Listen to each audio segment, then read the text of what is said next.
So with that, we can get started, and I will hand it over for the first section to Mark Goddard to moderate the discussion this morning.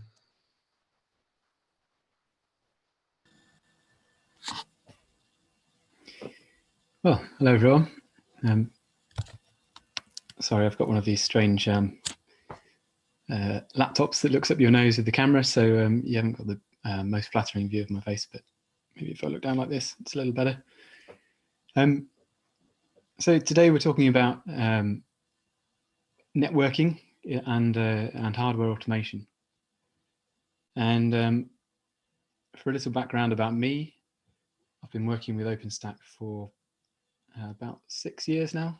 First at Cray, where we're looking at using it to deploy and manage clusters of high-performance computing machines, and eventually aiming for supercomputers.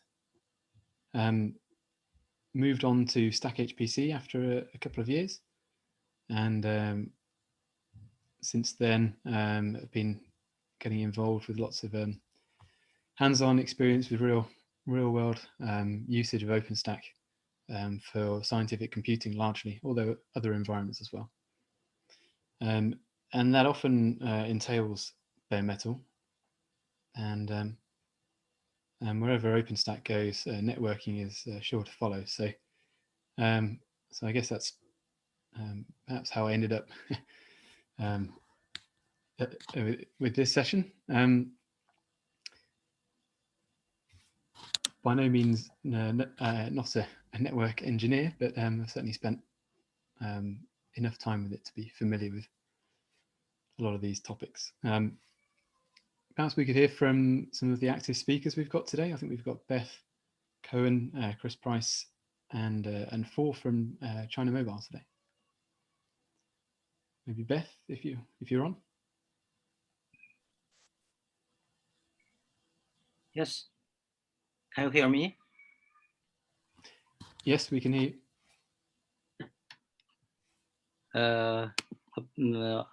I want to share some network architecture.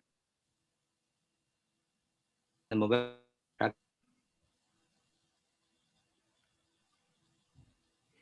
losing the connection a little bit there. Okay. I say you means how do your machine attach the network. In fact, in our practice, we have multi NICs.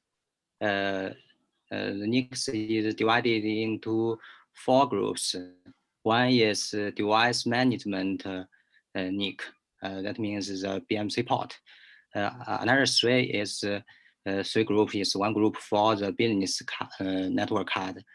Another is the storage, then the business. This is the 4 groups of NICs. Of course, because our network architecture is 3 layer. At the bottom is the access layer, which means the server will connect to the TOR, and then the TOR will connect to our EOR. This is the core network, and then at the top is export network, which will connected to our BSS, OSS, and wireless such kind of application. So this is our network architecture. And okay, Mark. Thank you. So what influences the the choice of NICs for those 4 different types of networks? Are they all the same, or are they different? They are different because that means different NICs will have the different network plane. For the storage plan, for the business plan, for the management plan. This is some requirements from our application, NFV application. So do those different NICs have different requirements, or are they all just the same NIC but on different networks?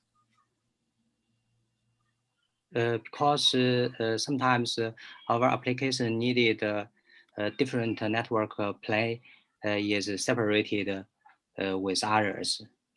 So for some management network flow, it will be on the network management plane. For some business network flow on the business network card. So it is separated from each other. Oh, I guess Mark means I'm also from China Mobile. I guess Mark means if the NIC is different, like gigabit or 10 gigabit. This question? Yes, that's what I was thinking. Do they have different properties? Different property. I think we have 2 gigabit and 2 10 gigabit. Oh, go ahead, Xiaoguang. Yeah. Both. Yes, I think both business management or the storage network is 10 gigabytes. But for BMC, it's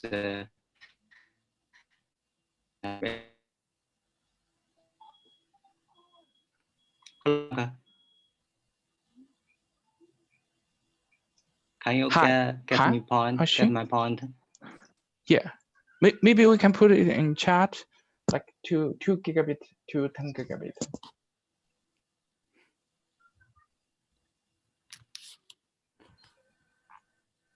So I don't know who's in control of the. Oh, it looks like it's Kendall. Kendall, maybe you could scroll up a little bit just to the context.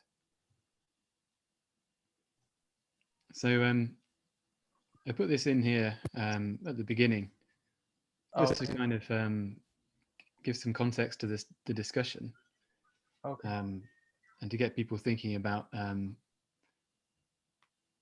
perhaps not just their own environment that they're involved with, but the other environments that other people. Thank you, Jonathan. Jonathan, the other environments that other people might be using. So there are various different technologies and approaches and solutions to networking. And one of the nice things about using open infrastructure is that we can share and make use of the commonalities between those technologies and approaches, but we can also embrace the differences and allow different environments to focus on different things. And so perhaps you might want to just consider the different scenarios that we might use these tools in. And I've given a non-exhaustive list here, but how are the requirements different for each of these? Where are the places where the requirements are the same? And if you give an answer that is, let's say, specific to one of these environments, it would be good if you could just make that clear. Say that you're speaking particularly about an edge computing site. If you could make that clear, that would be really good, really helpful for everyone else's awareness. So we've got data center infrastructure, clusters or scientific computing supercomputers, cloud infrastructure, deploying the control plane hypervisors and various edge sites, whether they're near or far, or whatever the current terminology is for that. And then in some cases, we might allow access to multi-tenant bare metal instances. We could be talking about private cloud, public cloud, or telco, and probably lots of other things. So I guess just something to consider when we're discussing here. Thanks, Kendall. Maybe you could scroll down again to the network architectures.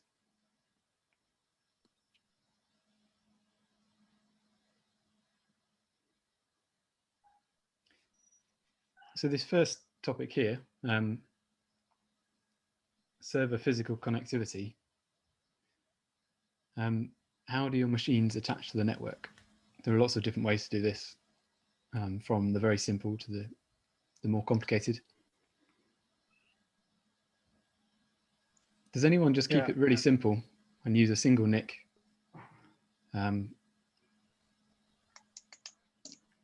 We actually try, this is Mohammed here. We actually try and keep it as simple as possible. And that's mainly because we've kind of started using a lot of 40 gig NICs. And so generally that is enough coverage for us to get whatever capacity we need, whether it's both Ceph like replication, and for something like Ceph, it can cover both the replication network and the public traffic. Or if it's a compute node, then 40 gig, it's generally hard to have a bunch of VMs push all that traffic through. So we try and go for one NIC. But yeah, that's kind of one of the things that we try to do. But we're trying to move towards, so all of our servers have two 40 gig cards, and we're trying to move to having them both bonded everywhere. But that introduces another kind of problem, which is like, do you do MLAG or do you do like ECMP and do something like BGP to the host and propagate routes everywhere? And so kind of like the layer 2 versus layer 3 on the host question starts coming up. Yeah. What about for resilience? I mean, bonding is partly for improving throughput, but it's also for resilience. The idea that you can lose a NIC or a switch even, and it's not a problem. Yeah, I think for us, we've kind of deferred that issue to like another like in an architectural way, so that we don't really care if we lose a switch, we don't care if we lose a rack, because we have the ability of just live migrating. Well, not live migrating at this point, it will be a cold startup again, but we have the ability to recover quite quickly. I mean, in the case of Ceph, it doesn't even have a blip, but if the VMs die on a host, then we can recover relatively easily. Obviously, there's a downtime, but in my experience, switches are pretty reliable, and they're just going to keep on running for a long time without any issues. Yeah. Yeah, it's definitely a trade-off there between the complexity of bonding versus just having something nice and simple and hoping it doesn't break.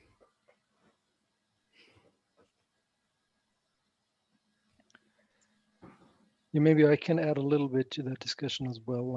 I am George, and I'm stepping up here to replace Chris Price, who's not able to join due to time zone differences or challenges rather. But I can add a bit of context from a telco perspective, so I'm also with Ericsson. And in that context, obviously our telco infrastructure, in the telco infrastructure, we use multiple NICs, up to 100 gig, depending a bit on the use case, obviously, but not all of them, like control or out-of-band management is obviously doesn't have that kind of bandwidth. Also, of course, NICs are bonded, typically multi-chassis log, for instance, being used. That, of course, becomes a little challenging when looking at the redundancy of data plane traffic, because also many of the telco workloads use SR-IOV, and then you basically lose that part of the functionality and that the infrastructure provides. So a problem, a challenge here is that in that case, often it's up to the applications to provide some redundancy.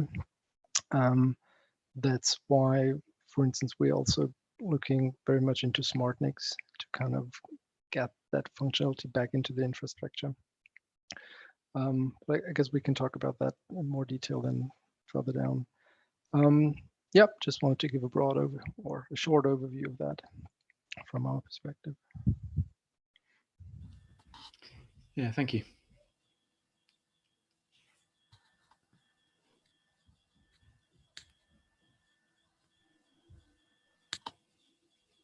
I suppose with the multi-chassis lag, the downside is there's no standard for that, right? It's generally proprietary protocol. Yeah, and that's kind of been one of the things that is kind of like making us go back and forth, because with MLAG, you know, it's easy to set up, relatively easy to set up. It's predictable on one side, but you're kind of locked in into whatever pair of switches that you're using, which kind of makes it even hard to even transition to another vendor, because you're probably not going to be able to do like one switch at a time or something like that. And then you have the other alternative, which is using open APIs, like, you know, something like combination of like BGP on the host, peering to your top of rack switches, doing layer 3. But then that introduces a lot more complexity and making sure things are running happily. It does, and some vendors do have the ability for the switch to actually recognize traffic and shut down part of the lag behavior.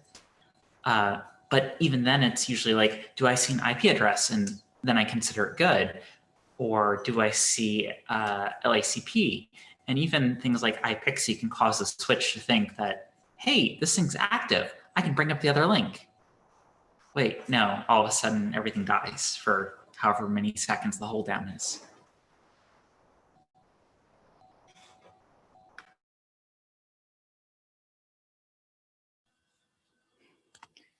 There's an interesting note about shared BMC, Nick.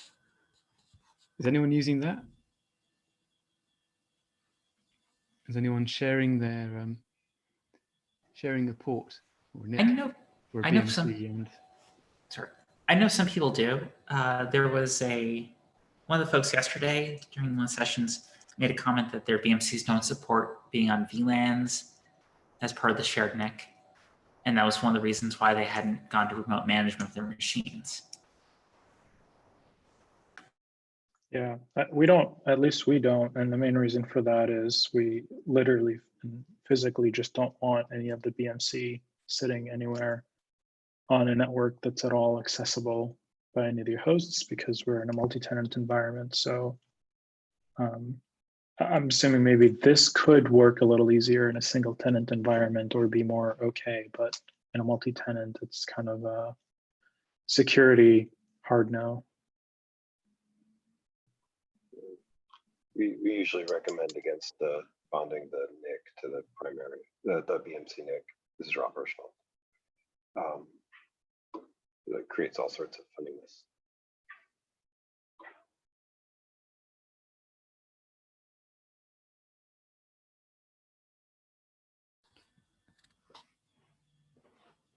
so with bonding, is everyone using LACP, or are people using other bond modes like balance, TLB, or ALB?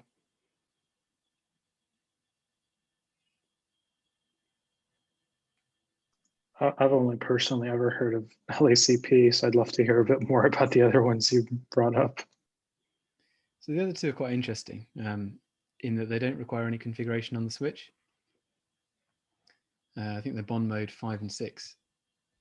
So the TLB is where it does transmit load balancing. And the bonding driver in the kernel just changes the MAC address according to the NIC that it's sending from. And I think that generally just works. ALB tries to do receive load balancing as well. And I tried to use it once and I did have some problems with it. It uses, I think it uses ARP to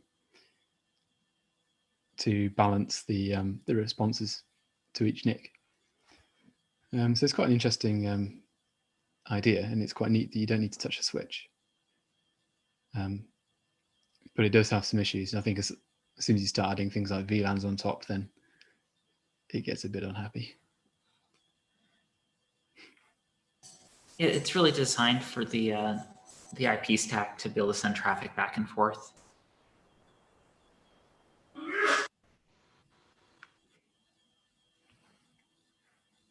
Yeah, that's really interesting. And So I guess this one, these are mostly for throughput improvements and maybe not as much for high availability or anything like that, because I can't imagine that being very aware that the switch on the other side is not functioning properly. The use case is largely designed as, yes, high performance, high throughput computing, where I have a bunch of minimally configured switches that aren't cross-connected, and all the hosts are plugged into them, so they all can talk the same basic way over these interfaces.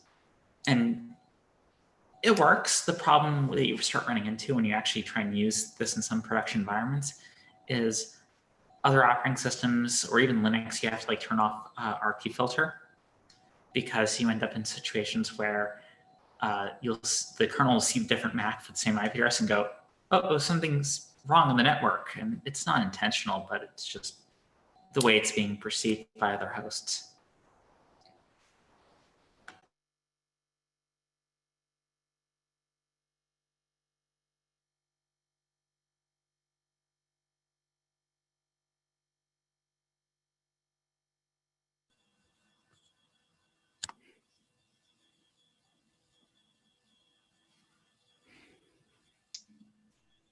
I'm curious on this discussion of what's the highest capacity of networking gear that is still like financially reasonable to put across all machines, right? I feel like that's an interesting thing to talk about, because maybe 10 years ago, if you asked everyone, is expecting 10 gig NICs in most servers a normal thing? No, it'd be like, no, what are you talking about? Now I'd say 10 gig is probably more of like, I'm guessing a standard. Maybe my view is a little skewed, but I'd love to hear if kind of where the standard in networking, where everyone feels the standard in networking is right now.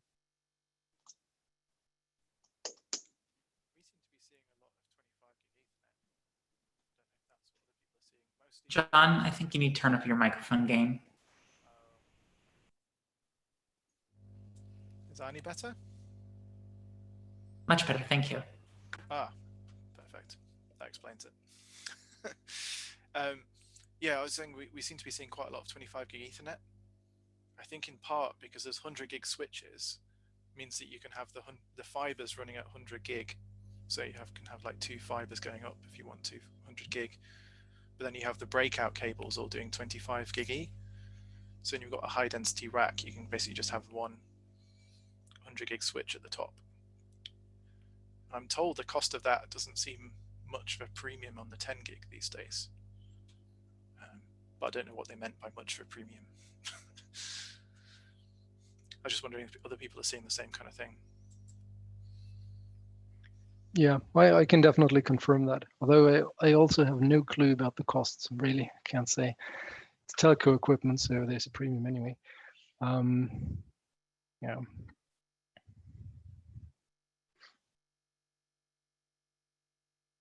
Something I've noticed is I see a lot of hardware manufacturers are natively shipping like 10 gig, like 10G base T, like on almost every server. It's kind of rare for any server. I mean, it probably some do come with 1 gig ports, but those usually are the ones that are covering kind of the lower end server scale. Are you seeing 10 gig for the port that's doing the out of band management as well? Because I'm often seeing that as just still the 1 gig, but then there's a 10 gig next to it. Yeah, no, I think I've still seen them as 1 gig. I've never seen a 10 gig BMC yet. But, well, and again, like that's the kind of the interesting thing is maybe 10 years ago we never saw a 1 gig BMC port. We were all 100 megabits because why would you ever put? Fair point. Fair so point. Eventually we'll have 100 gig BMC ports soon. I guess the difference is the connector, isn't it? The 10 gig you typically go to. Won't that make the servers boot faster?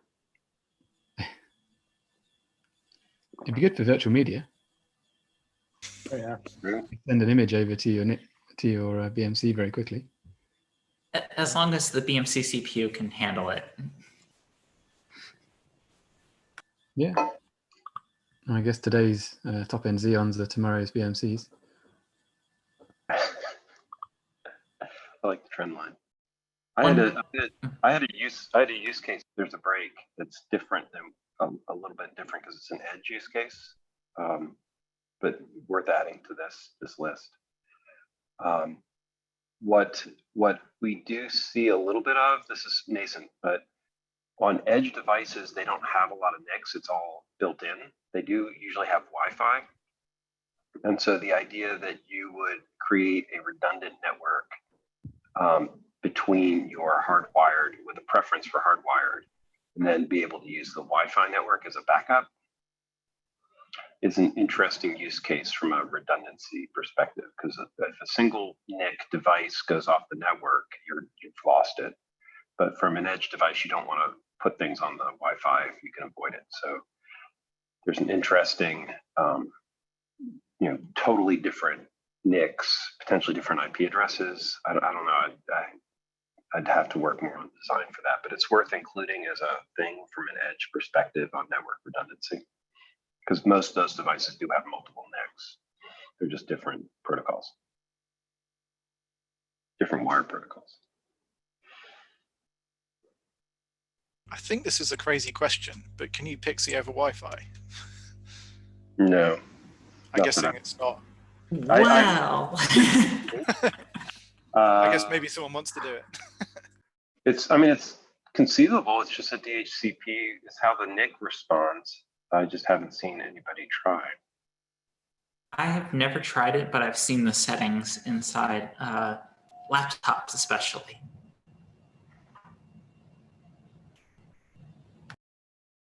Oh, cool, Paul.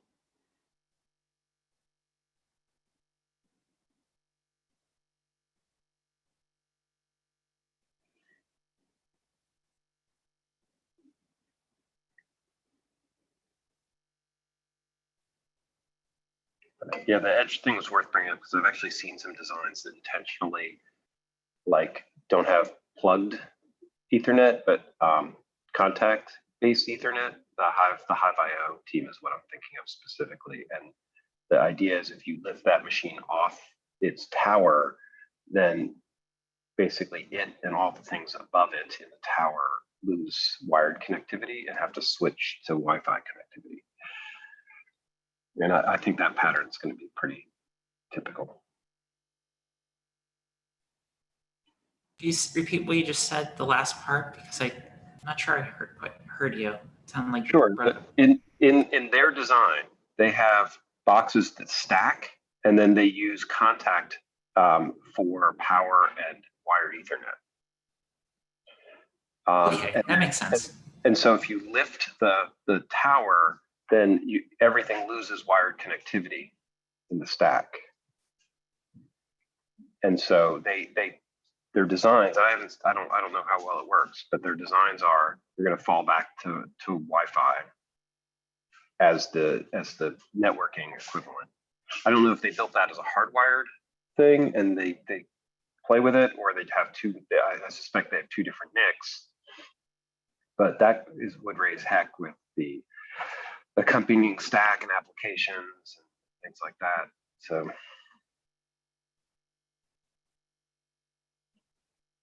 yeah, there's ripple effects of the design implications, but that's what we're gonna.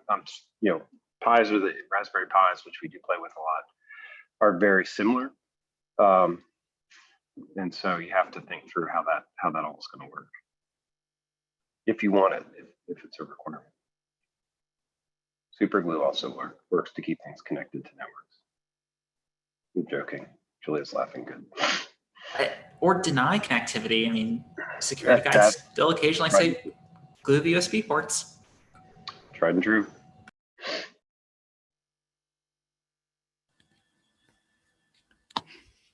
So if we look on line 107, what features do you look for in a NIC? It'd be interesting to hear from anyone who looks for anything non-standard in their NIC. Thinking any particular offloads, whether you need RDMA support, or even whether you need a smart NIC. I would kind of be interested to understand if people are using SmartNICs for much more beyond simple networking architectures that they do in the operating system. And the reason I'm saying this is because what I'm seeing is this interest in actually offloading things like OVS into the SmartNIC and doing all sorts of other things in it, or packet filtering. And I'm wondering if anyone's actually even doing that, or if they're buying them in hopes of doing that at some point.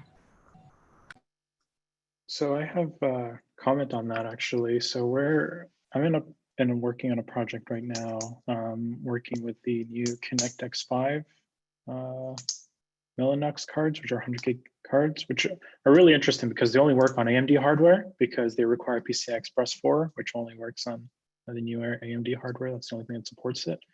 And those have VXLAN offload. And that's a big thing that, at least as part of the work that we're working on in this, is need to be able to actually drive 100 gig.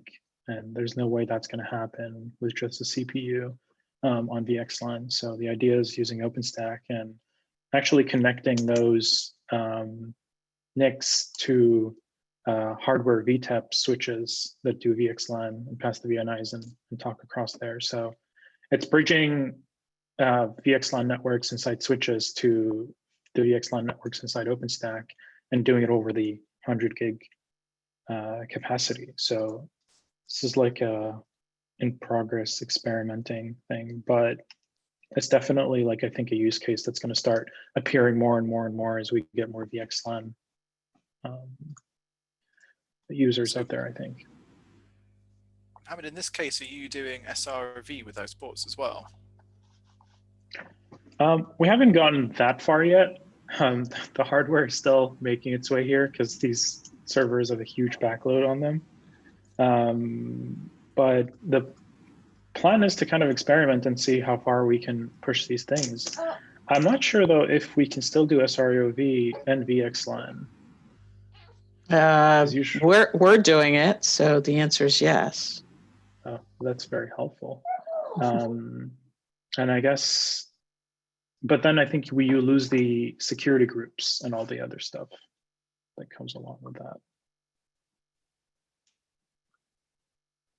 Beth, is that with the OVS offload into the ConnectX NIC? Or was that some other vendor? It's another method. Okay. I think you can retain the security groups if you use the OVS offloads. VXLAN encapsulation is slightly different, but the tricky stuff with the Mellanox, the real voodoo, is the ASAP squared OVS offloads in hardware. I've not heard of that used in a bare metal context, though. We've used it in virtualized environments to reasonably good effect. I think in a bare metal network, people often think about SmartNICs for providing security groups and generally sort of out-of-band monitoring from the network side. And it'd be interesting to hear if people have experience of that.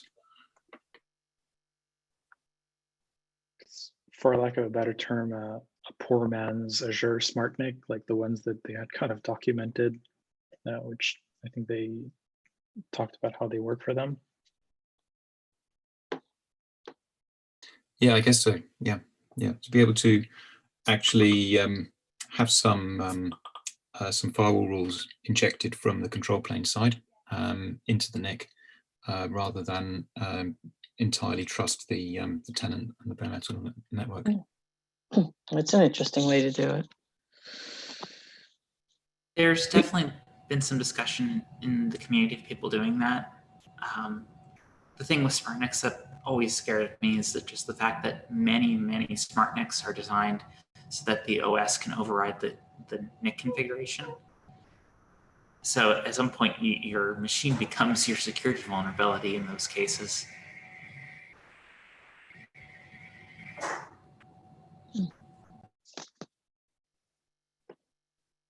I mean, I think it's an interesting idea. I just kind of, it's a little early, and I think no one's kind of figured out how to do this just right.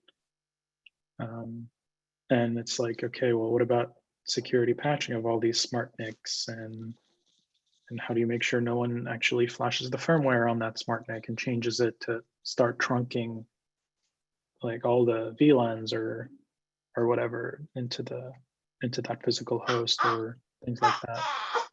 I have this suspicion that it's going to be like the BMC network switches and access, that once the next generation of thing comes out, then they'll be downgraded to the or be used in the farms for bare metal servers for people to use, because we'll be on something new with the virtual machine infrastructure where we do absolutely need every ounce of performance gain for that traffic. Yeah, makes sense.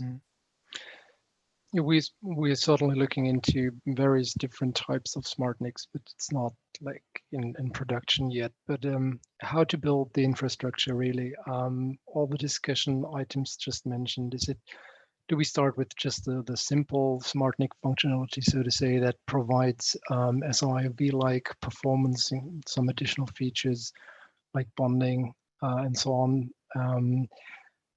Going from there to how is the control plane? Where's the control plane of the smart NIC located? Is it just an obvious offload, or is it just or is it a separate control plane, as just mentioned? And for instance, we anyway do have like a software-defined infrastructure management layer included that would be the component, for instance, to program functionality of an advanced smart NIC that would provide isolation, for instance, between tenants, not just in a virtualized environment, but also when running Kubernetes, for instance, on bare metal. Then if you need to, or if you would like to create some kind of multi-tenant isolation on the host, that would be an interesting approach to do that.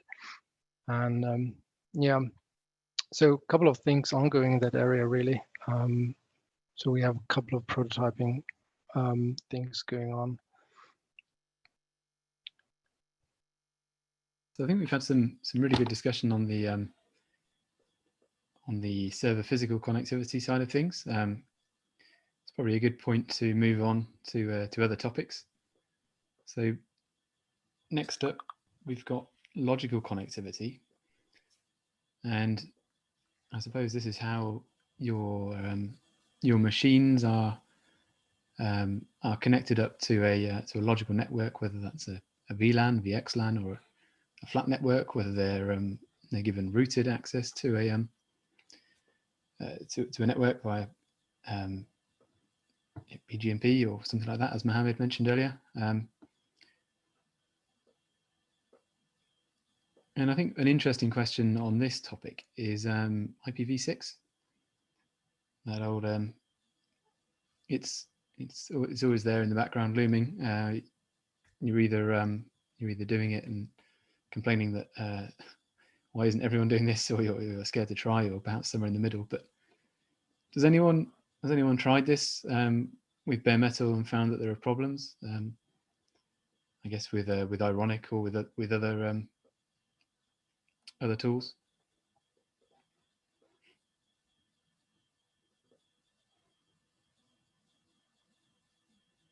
I mean, I haven't as much as on bare metal. I guess the interesting thing here is for like doing things like Pixie booting and all that other stuff. I think that's where it can get really tricky, and especially as some of the users that were here yesterday were talking about the fact that like sometimes you just have older hardware and there's just like you're not going to get IPv6 on that anytime soon.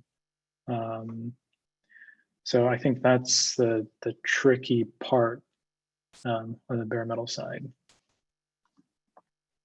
The other tricky part is a number of vendors have chosen not to implement v6 in BIOS firmware, only in UEFI firmware, because it has a unified networking stack. So that makes it very easy for them to just adopt that code and the NICs work.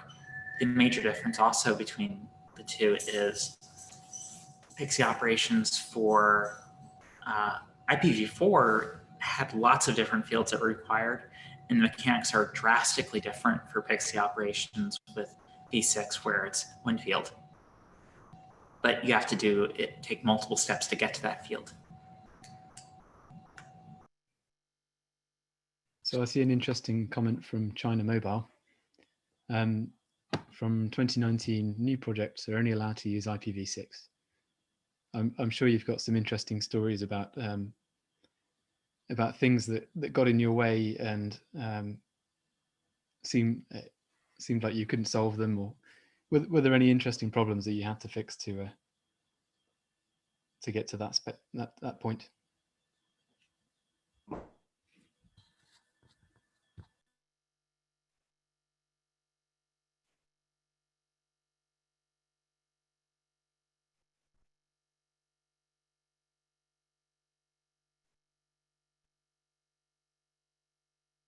Is anyone from China Mobile still on the audio? Yes, my friend, but he didn't. Maybe the problem with the voice unmute. He didn't unmute it.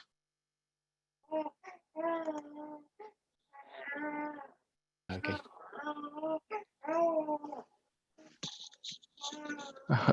No, we really work hard, but no, he has babies.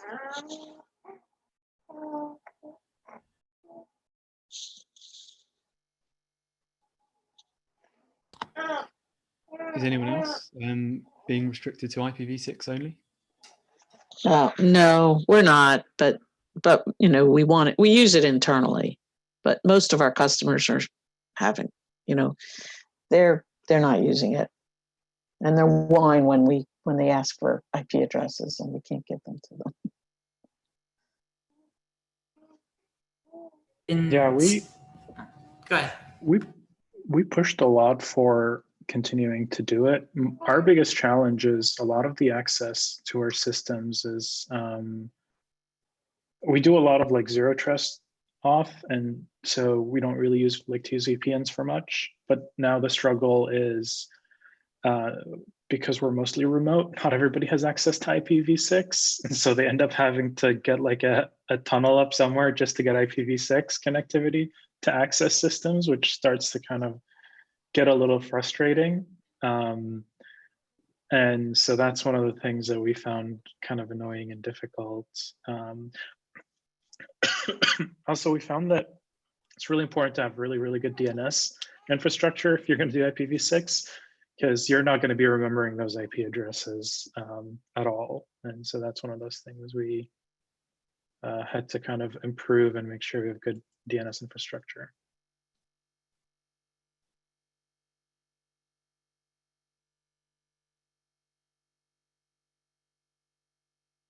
And I mean, we're telecom, so we're doing a whole lot of our management networks is over the MPLS infrastructure. So, but not everybody can do that, obviously.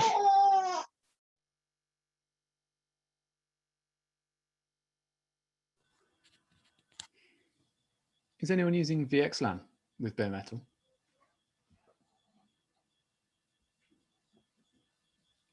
I mean, by that I mean actually not for spanning between switches, but actually connecting the machines to VXLAN networks. I would say that I would love to but I feel like there's a bit of challenge. I feel like if you wanted to do that, you would have to use, obviously 100% have to use smart NICs to do something like that. And I don't know if it's possible without any smart NICs at all, because you kind of have to out of band configure the switch port on the system. Yeah, so you'd have to configure the port on the switch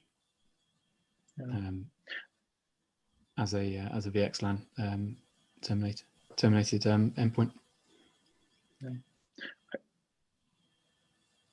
I guess I kind of have this assumption that I can never have any access to any of the systems that we run, and maybe that's an incorrect assumption that not everybody has to deal with, because we can't go inside any of the systems, and we have to kind of assume that we don't ever have access, and that's makes things a bit harder. Yeah, I think we'll come to that later. That question of whether you get dynamic access to configure the network when machines are provisioned or not. I think that we're often talking about different things there. I was going to say the only VXLAN use in bare metal I've seen is kind of what you alluded to with the VXLAN between the switches. So the switch has a concept of a VLAN in it that you attach to, but that turns out to be a VXLAN within the fabric. But yeah, like you say, that's probably best discussed in the dynamic switch config topic.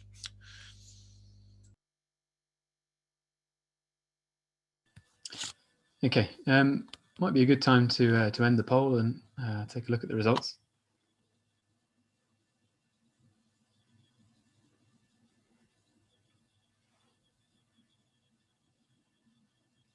No huge surprise to see 10 gig out in front. 25 gig, second place, which is, yeah, it does seem quite popular at the moment.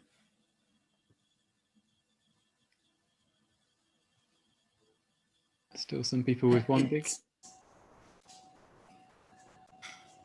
Yeah, and also I've noticed 40 gig had 0 votes, and I've known a number of people that have built infrastructures where they've automated the bare metal but have 40 gig NICs and they're using them.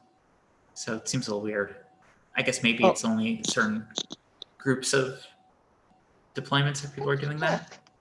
Well, I can add some color on that because that had to do with when the 40 gigs came out, that the 100 gigs came out pretty shortly afterward. And there was a slight cost difference, but not a huge one.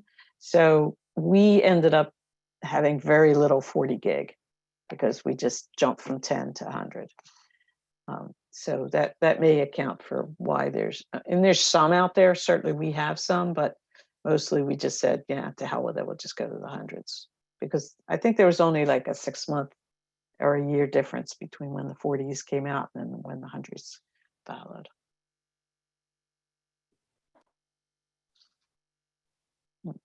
And I couldn't answer the poll, but we have a lot of 1 gig out at the edge. So that I would say at the edge condition, it's going to be mostly 1 gigs.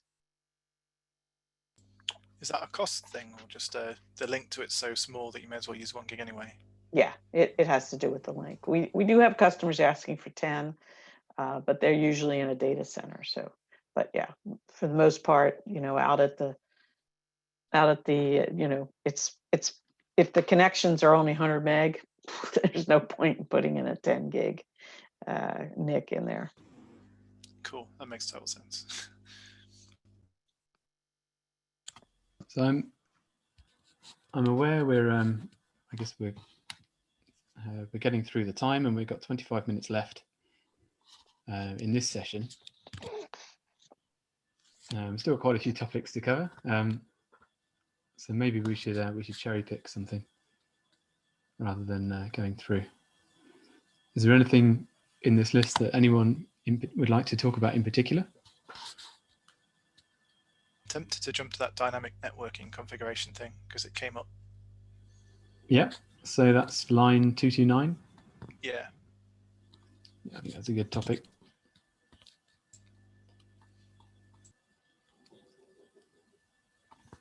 So I suppose I tend to mentally separate network configuration into two aspects, one of which you may not do, but the first is your kind of mostly static network configuration that gets applied to a network, and it may change, but it changes slowly. And then dynamic network configuration, I'm thinking here of how edge ports are configured during machine provisioning and when machines are attached to a network. And typically this is used for multi-tenant networking. or giving users access to bare metal machines in a multi-tenant fashion. But that's not necessarily the only use case for it, but I guess that's the most common. So just contrasting those two types of network configuration,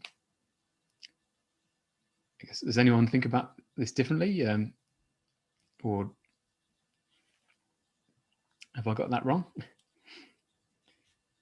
But also, how many people are actually doing this dynamic network configuration? Is your network static when you attach machines to it, or do you allow your provisioning system to control the network? We rely on networking generic switch, which works really nicely, and it's nice that it can be expanded very easily to accommodate other systems. And I also like the fact that it's non-vendor specific, so I don't have to worry about vendor X not being up to date on the day that a new OpenStack release is out, because they've decided that they prioritize something else for that month. So we rely on that to do all the VLAN configurations on the physical switches, and that's kind of it on our side.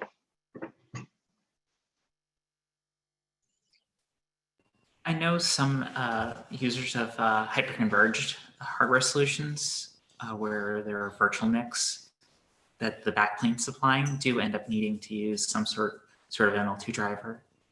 I'm just not how aware or popular that is at this point.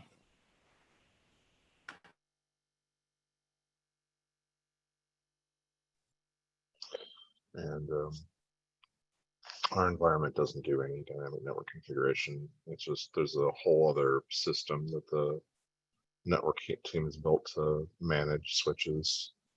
And one of the main issues for us originally started with our larger layer 2 networks, where if we went and started, say, trunking a VLAN down to a given switch and setting that on a port in a large layer 2 network, there would be some spanning tree problems.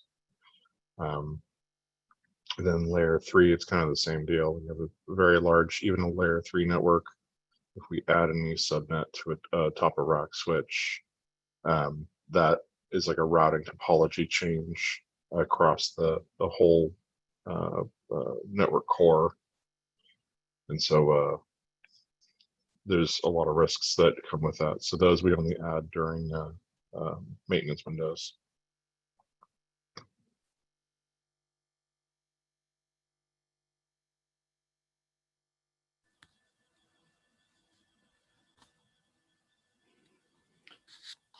So does that mean that you only provision machines during maintenance windows? No, we provision. That's a good question. No, we provision machines all the time. But again, a layer 3 network, we can, since we have a subnet pre-allocated to a top of rack switch, what we do for our bare metal provisioning stuff is we've actually pre-assigned an IP address, at least one IP address to every bare metal machine. And then we have a pool in each rack. We do maintain a reserve pool of additional IPs for hosts that need to have more than one IP address. And so basically we do that ahead of time so that we don't have to make any changes to we don't have to make any network routing changes whenever we go to provision a host.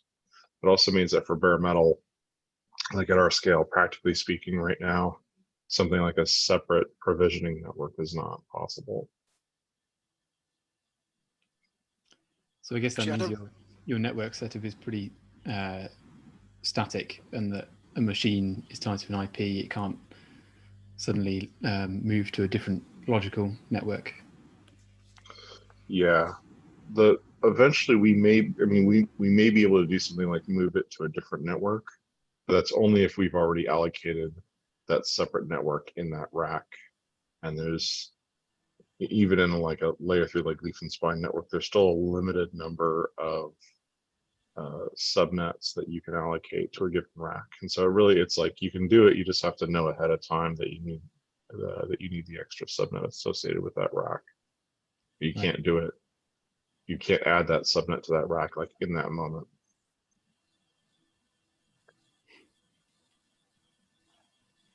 And then for VMs, it's similar. We just have a guest subnet associated with each rack, and then the hypervisors are aware of that for that rack.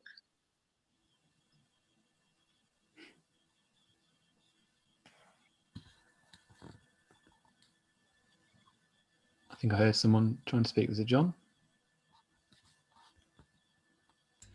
I was going to ask a question, but James answered it. I was wondering if you could have multiple subnets on the switch for multiple networks pre-statically assigned, but I guess as you say, it uses IP space, I guess. But you could if you needed it. Yeah. It sounded like it. Which is kind of cool. Yeah. So I'm fairly familiar with how Ironic does this dynamic network configuration. And I imagine quite a few people here are as well. I'd be interested to hear from other projects that we have represented here about how they do this. I know we've heard from Rob Hirschfield. Perhaps you could talk about digital rebar and how it supports dynamic network config.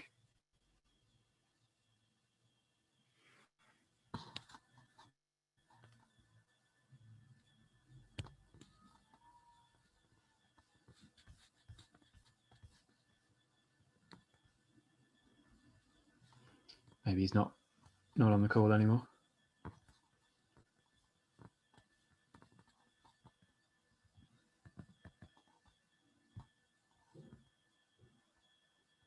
Yeah, I think they might have dropped out. I don't see the name when searching for it.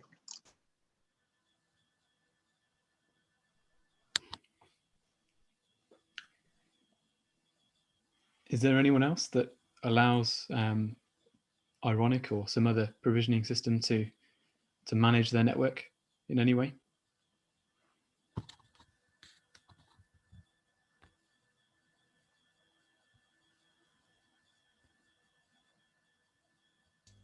I could talk a bit about the scaling issues we've been seeing. With Neutron specifically? Yeah. Well, though, to be fair, not necessarily just Neutron. Yeah, this is more the Ironic and Neutron. So one of the cases we've got is effectively that you want to kind of re-image the whole rack because of a kernel update in a big cluster. So you kind of get the worst case bunching. And I said, isn't it cool how these switches have got more dense? But it actually means we've actually got more conflicting for the dynamic networking, of course, because there's actually a lot more ports on there now because of the breakout cables, which is joyous. So yeah, networking generic switch is started using twos, right, for the locking, so you can kind of limit the concurrency between. So there's the basic thing of if you have too many SSH connections going into the switch starts worrying.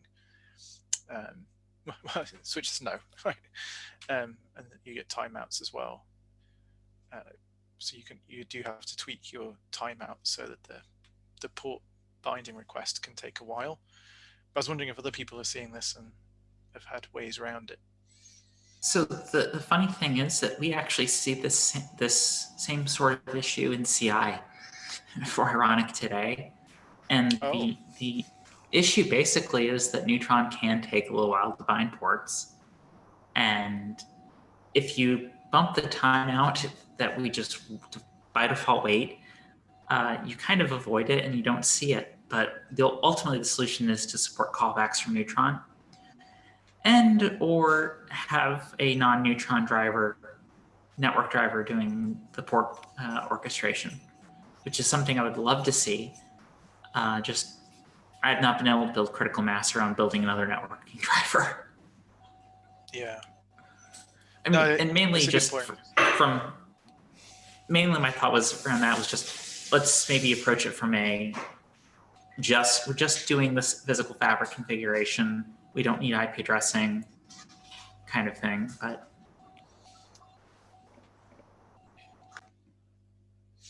I guess someone has to do that, but yeah, I see your point. Yeah, the there's a couple different things that happens in Neutron that I'm not a Neutron expert, so I can't really explain, but basically it's requests sometimes get delayed in variable amount of time. So in the virtualization case, it is an awful lot quicker because it's the Nova has like the callback mechanism with Neutron already. So it's not until the agent on the actual hypervisor does the binding, it then calls back, and Nova waits for it, and then that all works through. But I guess all the current drivers are using a top level plugin rather than the ML2 agent as such. Basically, yes. The mechanics are that Neutron does currently have the ability to do the callback when binding is done. It's just right now, we don't process the callback or really know what to do with it in Ironic to be able to say, oh, we can proceed, we're done. Or we can power the machine on. And that's kind of the missing piece at this point. Okay.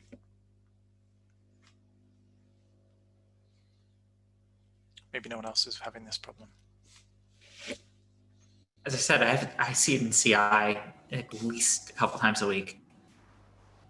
But CI is also, we're basically dealing with a number of potential race conditions because we're on hardware with variable performance across many, many different clouds. So it forces us to be a little more robust, and it does cause us to hit cases we wouldn't normally hit in a production environment. Yeah, that's true. The level of contention in CI is kind of cool at shaking out the bugs for sure. I mean, I think we've typically been making timeouts the order of about 5 minutes-ish for the port binding request. But yeah, it depends on the switch density. Is that inside Ironic? Inside Ironic and HA proxy actually. Wow. So you have to let it's a single HTTP connection. Yeah, that's not always long enough. Unfortunately, that's definitely an area where it'd be useful to build some consensus around trying to fix that. If people want to put their names on a list, then maybe we can build an effort. That sounds like an idea.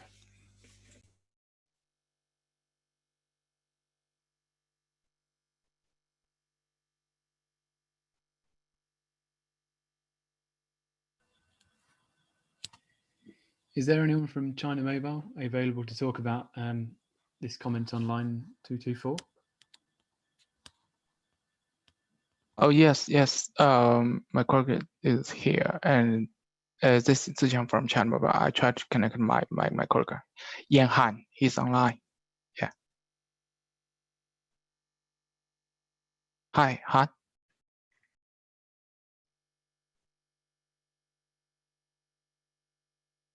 Hi, Han. We could hear you.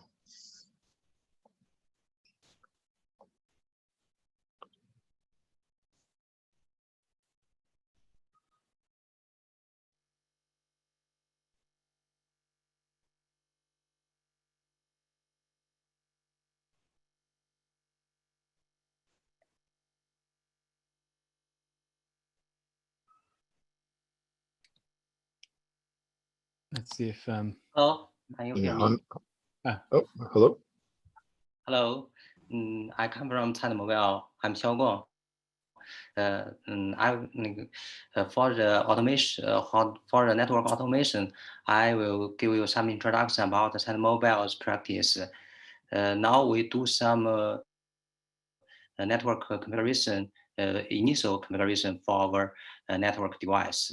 That means in our hardware integration period, we will do such kind of work. Because our scale is large, so we found many manually configuration mistakes in previous project. And so we decided to use our own automation tools to do some initial network device configuration. our solution is that we use our automation tools to connect to our EOR management EOR, and all the TOR switches and the UR switches will be DCP client enabled in the vendor factory. So when it's shipped to the on-site, our automation tools will provide the DHCP server and assign some IP address to the EOR TOR switches. And after that, our automation tools will log in every EOR or TOR and do some initial comparison for the network device. This is our solution for initial network configuration. How do you configure the switch ports appropriately? Are all of your switch ports configured in the same way, or do you have to have some discovery that determines which port has which role and therefore must be configured in a particular way?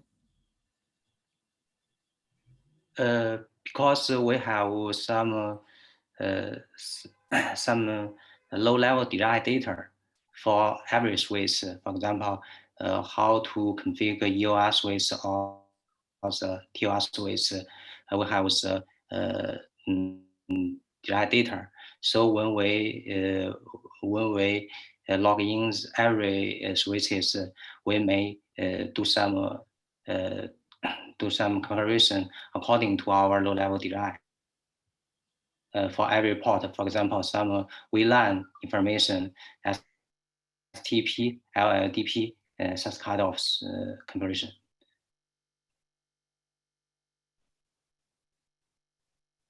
That's using LLDP, is it? Yes, we will enable LLDP for the switch because we will use LLDP protocol do some cable connectivity inspection. Yeah, of course, we will check the connection. Of course, for our servers, we still ask our vendor to provide our servers with the NIC port support LLDP protocol, so that we can do some cable connectivity between the server and the TOR switches.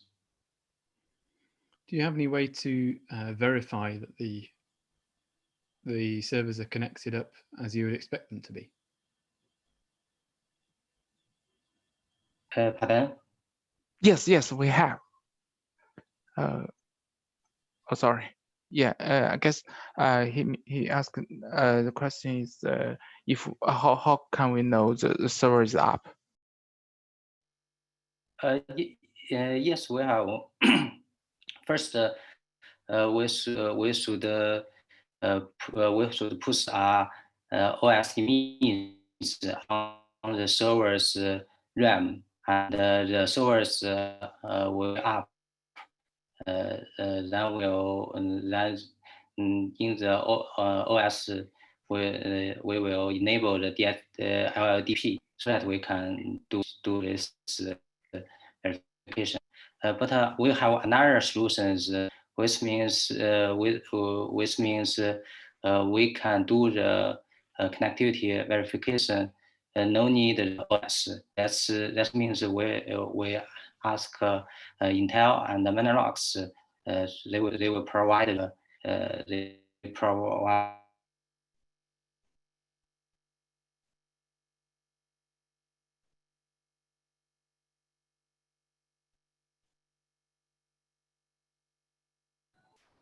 I think we just lost audio from him.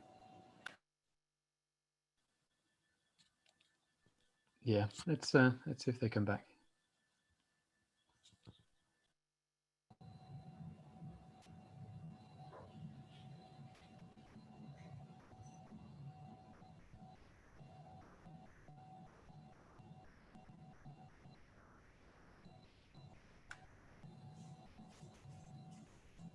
Does anyone else have any?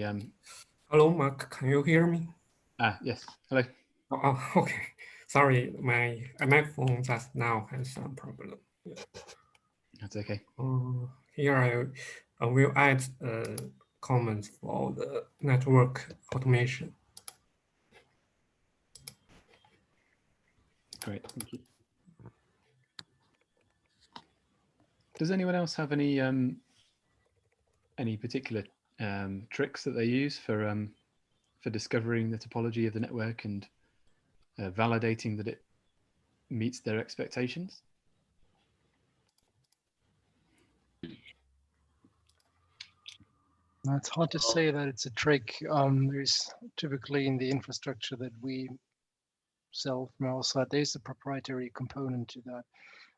Infrastructure manager and infrastructure kind of goes into the direction of an SDN controller also for controlling the fabric. I'm wondering if that really is static or dynamic, but typically it provides functionality just like you have, well, it would provide functionalities to slice up your hardware into multiple separate resource domains, so to say. So this infrastructure manager, first of all, of course, it discovers everything you have, including the network fabric and components there. And then depending on configuration, mainly done manually right now, on the way to be automated more. It basically slices up the network by configuring the fabric correspondingly to what you'd like to have, like connectivity between different blades in your system and so on, including the switches. Yeah, since this is mainly like a fully proprietary thing,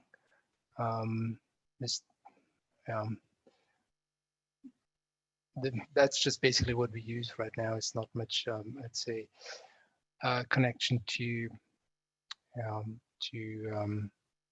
open source piece of software in there.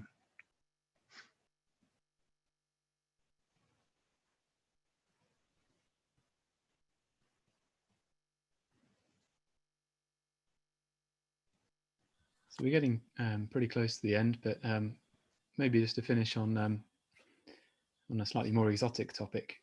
Does anyone use any non-Ethernet networking?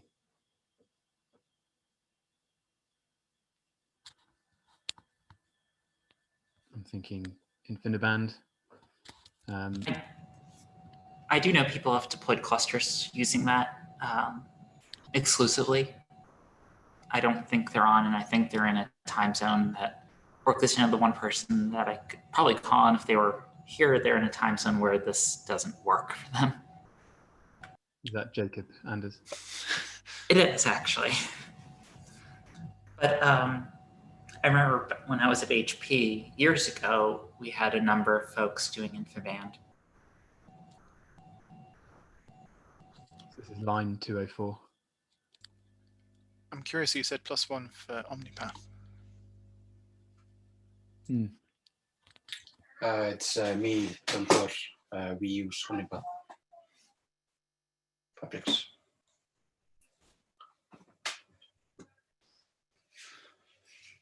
So how is that integrated with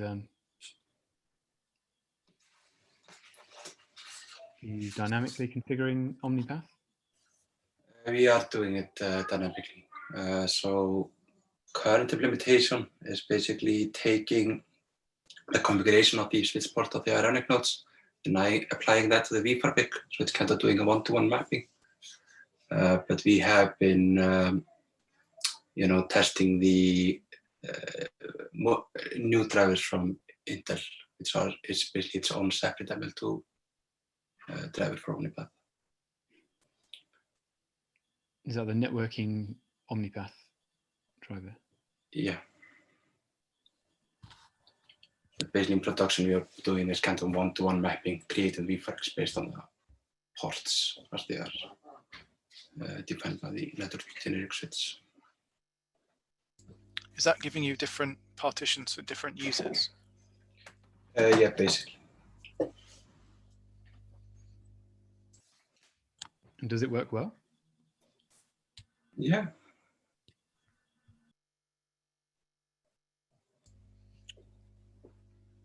I did want to test that out, but the customers moved to InfiniBand. Makes sense. It's a shame it actually looked the way it was described, how networking omnipath worked, looked quite neat compared to the InfiniBand partitioning. Yeah. Yeah, definitely.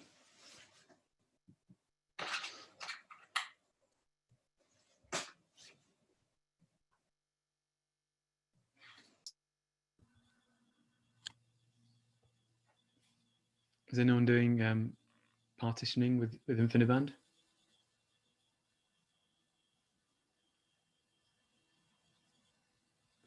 Or dynamic management with partitions, at least?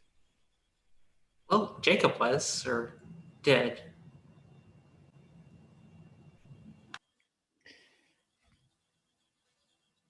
Yep, I think he was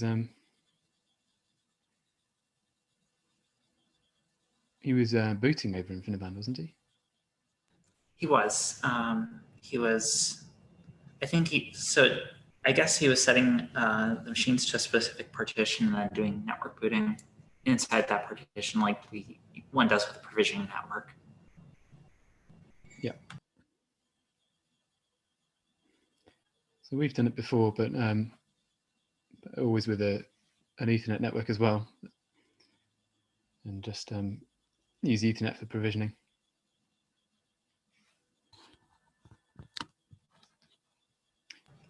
Well, I think we're.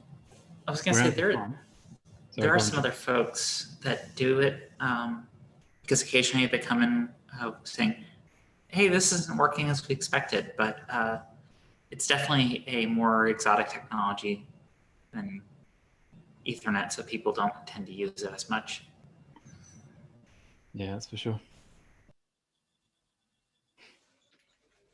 Just to be clear with our usage of Omnipath, so we basically use it for compute only, so we are not using it for provisioning at all. We are using Ethernet completely for provisioning and general networking.